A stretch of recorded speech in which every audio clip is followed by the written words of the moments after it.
ये किसी के कहने से नहीं रुकेगा, आचरण समुचित दिखेगा तभी रुकेगा। यह जन जागृति है। जब जन जागरण हो जाता है, जनता में एक संदेश चल जाता है, तो रोकने वाले भी उखाड़ दिए जाते हैं, क्योंकि यह एक समझ विकसित हो रही है। नुपुर शर्मा के केस ने यह एक प्रमाण दिया कि जो सामाजिक चेतना है उसका स्तर क्या है। सर्वोच्च न्यायालय के न्यायमूर्ति द्वय ने कुछ बेतुकी बातें की, अतार्किक बातें की, और यहाँ तक मैं मानता हूँ कि अवैधानिक बातें किया। नुपुर शर्मा को हत्याओं का जिम्मेदार बता दिया। उस पर देश भर में गंभीर प्रतिक्रिया हुई, और उन प्रतिक्रियाओं को मोदी जी, योगी जी, हेमंत बिस्वा शर्मा ने प्रेरित नहीं किया था।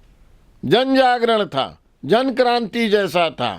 सर्वोच्च न्यायालय के विरुद्ध एक आक्रोश की अभिव्यक्ति हुई थी, और उस अभिव्यक्ति ने अंत में उन्हीं पार्टी वाला को कहने के लिए विवश करना पड़ा कि भाई सोशल मीडिया बहुत अति कर रहा है। बीबीसी ने इस बात पर डॉक्यूमेंट्री बनाई क्या कि कश्मीर में 89-90 में क्या हुआ था और कश्मीरी हिंदुओं के साथ क्या हुआ था, कितना नरसंहार था, अत्याचार था, लूटपाट था, घर लूट लिया गया, घर पूरा सामग्रियां लूट लिया गया, भूखे नंगे प्यासे आज भी दिल्ली में प्रवास कर रहे हैं। कोई भी फिल्म आ रही है बायकॉट उसका हो रहा है। अभी एक नई फिल्म आने वाली है शाहरुख खान की पठान, जिसका विरोध इतना तेज हो गया है कि अभी से जो उसके निर्माता निर्देशक हैं उनके हाथ पांव कांपने लगे हैं।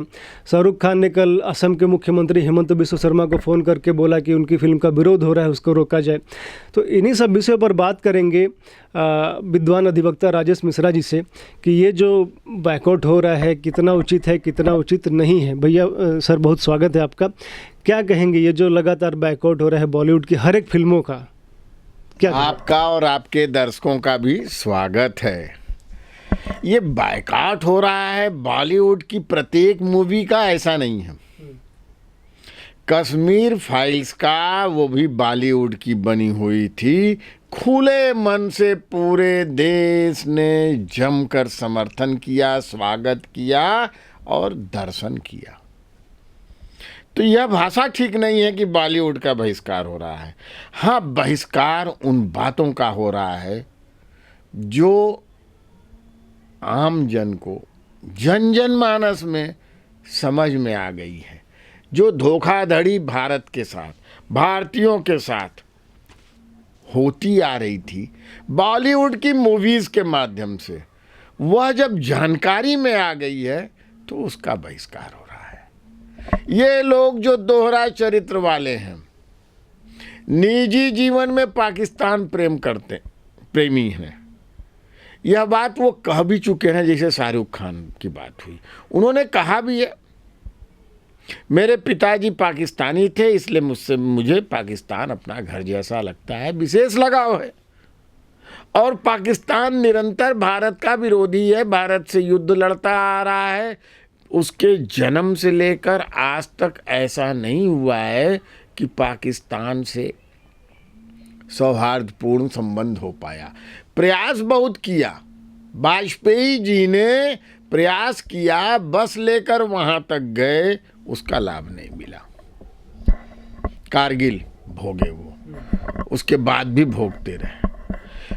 मोदी जी ने प्रचंड हिम्मत दिखाई, ऐसा दबंग छवि, दबंगई से, बिना प्रोटोकॉल के, अंतर्राष्ट्रीय प्रोटोकॉल बिना वो पहुंच गए इस्लामाबाद, और वहाँ के प्रधानमंत्री नवाज शरीफ के शुभ अवसर पर हाल चाल लेने, शुभकामना देने। लेकिन ढाक के 3 पात, कर्म वही करेंगे, जो कांड वही करेंगे जो पूरे विश्व में वो कुख्यात हैं जिनका। शाहरुख खान पाकिस्तान का पक्ष ले रहे हैं, उसकी प्रशंसा कर रहे हैं, इसीलिए बायकॉट हो रहा है। वैसे तो मोदी जी भी तो पाकिस्तान गए थे। यह नहीं है, उनकी मूवीज के प्रभाव क्या होते हैं। अभी तो आई भी नहीं है पठान। नहीं तो बाकी इतिहास क्या बताता है, चरित्र क्या बताता है, क्यों ये नंगे किए जाते हैं? जब जब अमेरिका जाते हैं तो इनको नग्न करके इनकी जांच होती है। अंतर्राष्ट्रीय एजेंसीज क्यों इन पर संशय व्यक्त करती हैं? क्योंकि ये पाकिस्तान परस्त हैं। समस्या यहाँ पर है। और जो मूवीज बनती हैं, कश्मीर फाइल्स के समर्थन में ये आए थे क्या? जब बॉलीवुड पूरा कश्मीर फाइल्स का विरोध कर रहा था, तब शाहरुख जी ने कहा था क्या कि कश्मीर फाइल्स का सत्य आधारित, तथ्य आधारित चित्रण है, उसका विरोध नहीं होना चाहिए बॉलीवुड द्वारा। जब आप एक मानक तय करते हैं, बॉलीवुड की ही एक तथ्यपरक सत्य घटनाओं पर आधारित कश्मीर फाइल्स का विरोध करते हैं और स्वयं विरोध की घोषणा न भी की हो तो उस विरोध के मौन समर्थन में थे, तो देश ने तब देखा है कि आपका चरित्र क्या है। तब आप मुखर नहीं हुए थे और यह बात नहीं सोचे थे। तो अब ठीक है, अब आपकी जो गपाष्टक वाली मूवी होगी, कल्पनाओं पे आधारित, झूठ पे आधारित, माया जाल बनाने वाली, कोई तथ्य नहीं होगा, कोई सत्य नहीं होगा और हमारे सनातनी समाज से कोई मेल नहीं होगा, तो हम क्यों देखें? हम उस दोहरे चरित्र को कि हमेशा जो चित्रण होता आया है कि पठान साहब बड़े भले आदमी होते हैं, इंसाफ पसंद होते हैं, मियाँ साहब बड़े आदर्श चरित्र हैं, सत्यवादी होंगे, और ब्राह्मण हमेशा धूर्त होगा, टीका लगा के धूर्तई करेगा, क्षत्रिय हमेशा उत्पीड़न करेगा, बनिया हमेशा बेईमान होगा। यह जो चित्रण आप हमारे जातिवाद का भी हमारे समाज में घोले हैं, समता की बात नहीं की है, सामंजस्य की बात नहीं की है, ये बॉलीवुड ने निरंतर किया है। लेकिन कोई इसका भी विरोध है, इसका भी आक्रोश है। बार बार तमाम लोग कहते हैं कि देखिए शोले मूवी देख लीजिए, वहाँ सब लोग लालटेन जलाते हैं, रात में बिजली नहीं रहती है, वहाँ अजान लाउड स्पीकर पर होती है। ये सब जो मिरेकल दिखा रहे हैं, दोहरापन कर रहे हैं, वह भी जुड़ा हुआ है, यह भी आक्रोश है। अभी तो पठान आई भी नहीं है, अब उसमें क्या कंटेंट है उसका बिना देखे उसका कैसे? क्या कंटेंट है? इनका कंटेंट मालूम है, कैरेक्टर्स का नाम बदल देना। अभी अभी देखिए, वो जो सोनी टीवी ने माफ़ी मांगी, आपको ध्यान है? श्रद्धा हत्या पे जो 35 टुकड़े श्रद्धा के हुए हैं, उसी पे कहानी बनाई गई। उसमें किया क्या गया? श्रद्धा हिंदू थी, हत्या करने वाला मुस्लिम था, और इन्होंने क्या कैरेक्टर बना दिया? हत्या करने वाला हिंदू हो गया और जो महिला थी वो ईसाई बना दी गई। अब पिक्चर बना दिया गया उसी कहानी पे, रियल स्टोरी पे। ऐसे ही जो इन्होंने चक दे इंडिया, मुझे लगता है हॉकी प्लेयर की बात की थी ना, उसमें जानते हैं कौन सा कैरेक्टर था? उसमें ये मुस्लिम कैरेक्टर कोच बन गए थे और कहानी ये पिक्चराइज की गई कि इनका उत्पीड़न हुआ, ये हुआ, वो हुआ। इन्होंने ठाना कि हम ओलंपिक दिला देंगे, विश्व कप दिला देंगे इन लड़कियों को, और ये ट्रेनिंग की। नाम मुस्लिम रख लिया, लेकिन वो लखनऊ के नेगी एक हुआ करते थे, उन कोच महोदय का वह कैरेक्टर था और उनकी वह उपलब्धि थी, उन पे वह पिक्चर बनी थी। हिंदू नाम, जो रियल कैरेक्टर हिंदू था, वह नहीं दिया गया। यह जो पिक्चराइज करके दिमाग में भ्रम पैदा करना है, द्वेष पैदा करना है, हिंदू को हीनता बोध, हिंदू का आपसी विद्वेष, हिंदू निम्न कोटि का है, हिंदू अंधविश्वासी है। चादर चढ़ाते हैं, पत्थर फेंकते हैं, वह तार्किक काम है क्या? तो ये दोहरा चरित्र से क्षुब्ध होकर जनमानस में ये विकसित हुआ है कि नहीं, इन लोगों को कदापि बख्शना नहीं है। अच्छा, एक बात यह भी आती है कि शाहरुख के साथ खान जुड़ा है, मुस्लिम हैं, कई बार क्लेम भी करते हैं आमिर खान वगैरह के माइनॉरिटी हैं, तो इसलिए विरोध हो रहा है, ये भी एक कारण है? मेरी समझ से विरोध का ये कारण नहीं है कि वो खान है या मुस्लिम है। सामान्य रूप से भारतवर्ष में किसी भी इसका इस आधार पे विरोध नहीं होता है, सार्वजनिक जीवन में नहीं होता है कि वह मुस्लिम है, हिंदू है या ईसाई है। सबका समान रूप से सम्मान होता है और यह धारणा गलत है। और मुस्लिम भी अच्छे होते हैं, लेकिन कौन होते हैं, समरसता कौन दिखाते हैं, यह बात देखने की बात होती है। गौरी से इन्होंने शादी किया, गौरी से शादी किया है। बेटे का नाम मुस्लिम ही क्यों? आर्यन है, आगे क्या है? खान है। गौरी खान क्यों हो गई? यह जो मूल समस्याएं हैं धर्मांतरण से जुड़ी हैं, और इसको लव जिहाद लोग, जनरल लोग कहते हैं, लेकिन धर्मांतरण के एक मुहिम से जुड़ी हुई हैं। ये एक कट्टरपंथी धर्मांतरित करने की मनोदशा का प्रतीक है। समस्या वहां से शुरू होती है। अच्छा, बॉलीवुड के जो लोग थे पहले कहते थे कि बैकआउट बॉलीवुड से हमें कोई समस्या नहीं है, कोई प्रभाव नहीं पड़ेगा, कुछ असर नहीं पड़ता है, कुछ लोगों का ये एजेंडा है। लेकिन अभी जिस तरह से बॉलीवुड के जो सितारे हैं, जैसे सुनील शेट्टी, मनोज जोशी, सब लोग योगी जी के पास आए थे कि बाबा जी आप इसको रोक सकते हैं, तो क्या योगी जी के कहने से या मोदी जी के कहने से रुक जाएगा, रुक जाना चाहिए? नहीं, ये किसी के कहने से नहीं रुकेगा। आचरण समुचित दिखेगा तभी रुकेगा। यह जन जागृति है। जब जन जागरण हो जाता है, जनता में एक संदेश चल जाता है, तो रोकने वाले भी उखाड़ दिए जाते हैं। क्योंकि यह एक समझ विकसित हो रही है। नुपुर शर्मा के केस ने यह एक प्रमाण दिया कि जो सामाजिक चेतना है उसका स्तर क्या है। सर्वोच्च न्यायालय के न्यायमूर्ति द्वय ने कुछ बेतुकी बातें की, अतार्किक बातें की, और यहाँ तक मैं मानता हूँ कि अवैधानिक बातें किया। नुपुर शर्मा को हत्याओं का जिम्मेदार बता दिया। उस पर देश भर में गंभीर प्रतिक्रिया हुई, और उन प्रतिक्रियाओं को मोदी जी, योगी जी, हेमंत बिस्वा शर्मा ने प्रेरित नहीं किया था। जन जागरण था, जन क्रांति जैसा था। सर्वोच्च न्यायालय के विरुद्ध एक आक्रोश की अभिव्यक्ति हुई थी, और उस अभिव्यक्ति ने अंत में उन्हीं पार्टी वाला को कहने के लिए विवश करना पड़ा कि भाई सोशल मीडिया बहुत अति कर रहा है। बाद में उन्होंने अपने प्रकारांतर से अपने आदेश को उन्हीं नुपुर शर्मा की रिट याचिका पर वापस लिया और उन्हें राहत प्रदान किया था। यह जन जागरण है। इसमें योगी जी, मोदी जी का एक योगदान है।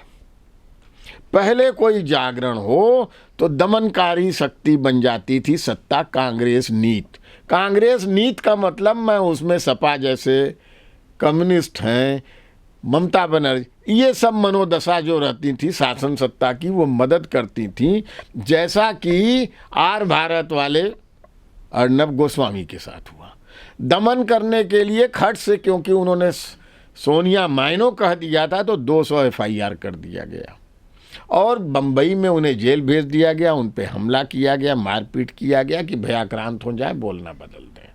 मोदी, योगी जी एक यही काम बदल दिए। उन्होंने नहीं कहा है कि मैं ये बोलूं, आप ये बोलिए, आप बायकाट कीजिए, वो कीजिए। लेकिन भाई समर्थन करने का अधिकार है तो बायकाट करने का भी अधिकार है। मोदी योगी युग में यही सुविधा हमें मिली हुई है।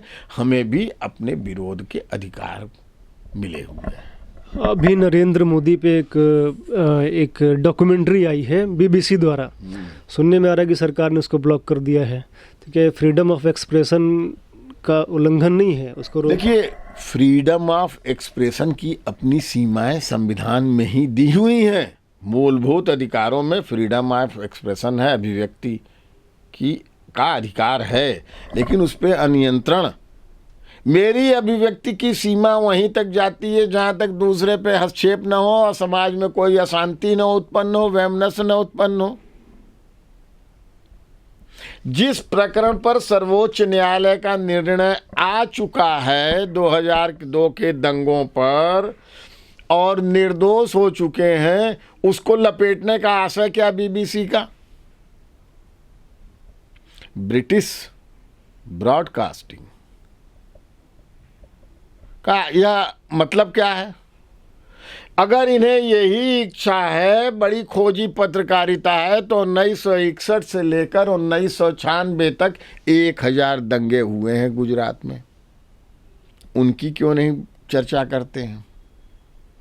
और 2002 का जो मोदी जी के समय में दंगा कहा जाता है, उसमें गोधरा पे कोई चर्चा नहीं करता है।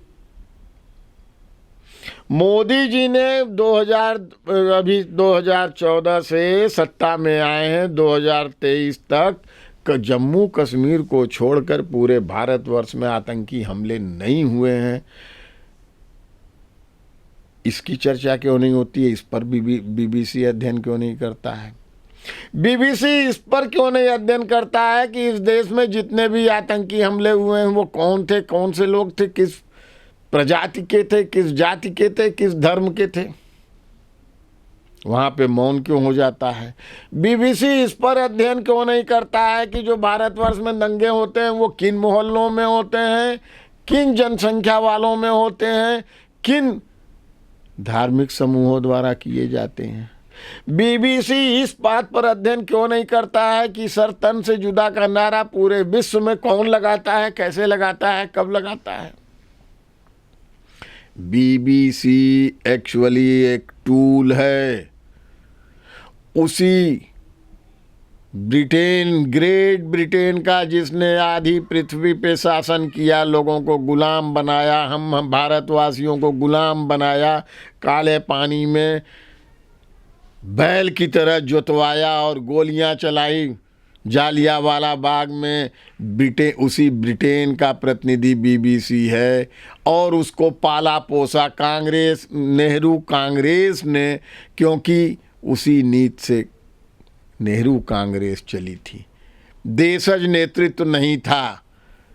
और पूरा ईसाईकरण कैसे हो सके भारतवर्ष का? नॉर्थ ईस्ट में पूरा ईसाईकरण हो गया।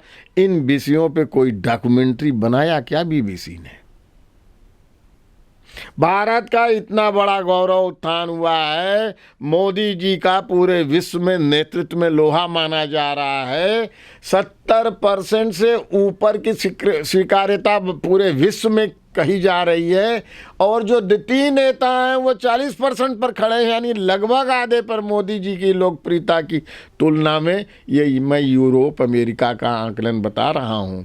इस पर अध्ययन कर रहा है क्या? मोदी जी निरंतर अब तक 8 साल के कार्यकाल में एक दिन अवकाश नहीं लिए हैं। इस पर कोई डॉक्यूमेंट्री बीबीसी की बनी क्या? बीबीसी ने इस पर डॉक्यूमेंट्री बनाई कि मोदी जी ने इतने डाइवर्सिफाइड, कभी डॉक्टर्स के विषय में एक विशेषज्ञ के रूप में सलाह दिया, सकारात्मक सलाह दिया, कभी सकारात्मक सलाह दिया इंजीनियर्स के बीच में, कभी चार्टर्ड अकाउंटेंट्स के बीच में, कभी वकीलों के बीच में, कभी न्यायाधीशों के बीच में, और जन जन समाज के लोगों को दिया। उस पर डॉक्यूमेंट्री बनाई क्या बीबीसी ने? आज बीबीसी ये डॉक्यूमेंट्री बना के क्या बताना चाहता है? बीबीसी ने 1947 में ट्रेन पूरी कटे हुए आदमियों से, नंगे और मारे हुए आदमियों से भरी हुई ट्रेन आई थी पाकिस्तान से भारत में, उस पर डॉक्यूमेंट्री बनाई क्या? बीबीसी ने इस बात पर डॉक्यूमेंट्री बनाई क्या कि कश्मीर में 89-90 में क्या हुआ था और कश्मीरी हिंदुओं के साथ क्या हुआ था? कितना नरसंहार था, अत्याचार था, लूटपाट था, घर लूट लिया गया, घर पूरा सामग्रियां लूट लिया गया, भूखे नंगे प्यासे आज भी दिल्ली में प्रवास कर रहे हैं। बीबीसी इस पर डॉक्यूमेंट्री बनाता है क्या? भारत एक नए सोपान तय कर रहा है विश्व में, 5वीं अर्थव्यवस्था बन गया है। इससे घबराया हुआ बीबीसी, क्योंकि ब्रिटेन आज अर्थव्यवस्था के दृष्टि से, आर्थिक आकार के दृष्टि से भारत से पिछड़ चुका है। भारत ने उसे पछाड़ के 6वें स्थान पे पहुंचा दिया है और उसका 5वां स्थान हड़प लिया है। इसलिए घबराया हुआ बीबीसी भारत को अस्थिर करना चाहता है, मोदी सरकार को अस्थिर करना चाहता है, इसके खिलाफ दुष्प्रचार करके माहौल खराब करना चाहता है। भयाक्रांत है ब्रिटेन, और ब्रिटेन ये ब्रिटिश ब्रॉडकास्टिंग कंपनी है। इसके पक्ष में मैं बड़ा चकित हूं। यहां के कांग्रेसी खड़े हैं, वो ब्रिटेन की है इसलिए उसके पक्ष में खड़े हैं। गजब भाई गजब, कहेंगे कि अरे अडानी अंबानी की कंपनी से आपको चिढ़ होती है, लेकिन इन समाजवादियों, कांग्रेसियों, लिब्रांडुओं को ब्रिटिश ब्रॉडकास्टिंग कंपनी से बढ़िया प्रेम होता है, ईस्ट इंडिया कंपनी से बड़ा प्रेम होता है। ये उसी का बढ़ा हुआ हाथ है। अच्छा, पठान मूवी जो आ रही है उसका बैकआउट होना चाहिए कि नहीं होना चाहिए? बिल्कुल होना चाहिए। ऐसे तो सभी बॉलीवुड की जितनी भी मूवीज आ रही हैं बॉलीवुड तो समाप्ति हो जाएगा। बॉलीवुड नग्नता का प्रदर्शन करता है, चरित्र वह हमारा नहीं है। जिस ढंग से केसरिया कपड़ा पहना के, बिकनी पहना के और हाथ लगा के उठाया हुआ टांग जंघा दिखाया जा रहा है और बेशर्म रंग कहा जा रहा है, ऐसी मूवी को प्रचारित होने से रोकना चाहिए।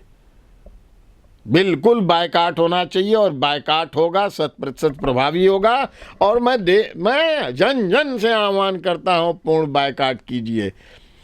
केसरिया रंग हमारा भगवा रंग बेशर्म नहीं है, वह शानदार है, बलिदान का प्रतीक है, त्याग का प्रतीक है और अखंड भारत का वही ध्वज है। उसमें तो ये भी बात आती है कि कई रंग के कपड़े पहने हैं उसमें, तो फिर ये है कि पूर्व में भी जो बीजेपी के सांसद है मनोज तिवारी, रवि किशन, उन्होंने भी काम किया है, तो वो भी भगवा रंग इस तरह से। देखिए, जब जागे तब सवेरा। आज हमें ये जागरण हो गया है, ये आज नहीं पसंद है, ये रूप नहीं पसंद है, ये जंघा प्रदर्शन नहीं पसंद है, तो आज हम विरोध करेंगे। कल को हम बच्चे थे तो हम भी नंगे घूमे थे, इसलिए आज मैं नंगा आज भी घूमी, ये ठीक नहीं है। जब हुआ तब हुआ, जो हुआ सो हुआ।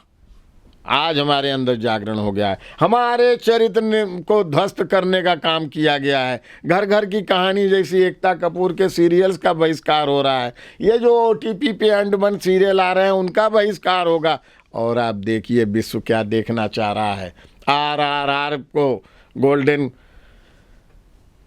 पुरस्कार मिल गया। मूवी कौन सी जा रही है ऑस्कर में? कश्मीर फाइल्स जा रही है। एक समय था सत्यजीत रे की वो भूखी नंगी भारत, यहाँ के भूखे नंगे अभावग्रस्त, अकालग्रस्त, गरीब, रोते गाते, इन्हीं लोगों का चित्रण होता था और वो विदेशों में मूवीज जाती थी।